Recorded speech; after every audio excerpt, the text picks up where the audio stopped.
Herein.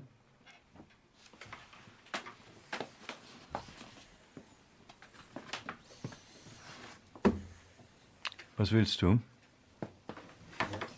Ich hätte eine Bitte, Herr Vater. Ja?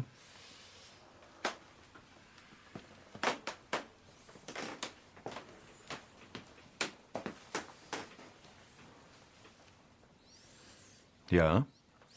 Ich habe ihn gefunden. Er hat sich wehgetan. Und?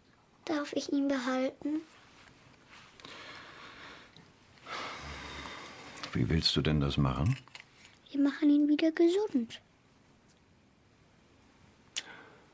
Und wenn er wieder gesund ist? Glaubst du nicht, dass er dir dann ans Herz gewachsen sein wird? Willst du ihn dann wieder freilassen? Der Piepsi ist auch in meinem Käfig. Ja, aber der ist in Gefangenschaft aufgewachsen. Dieser ist an die Freiheit gewöhnt. Willst du ihn freilassen, wenn er wieder gesund ist?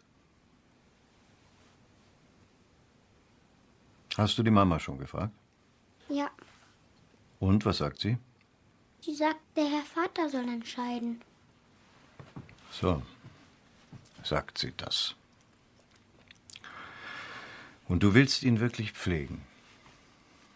Ja,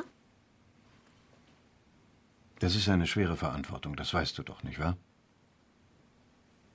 Du bist dann Vater und Mutter für ihn.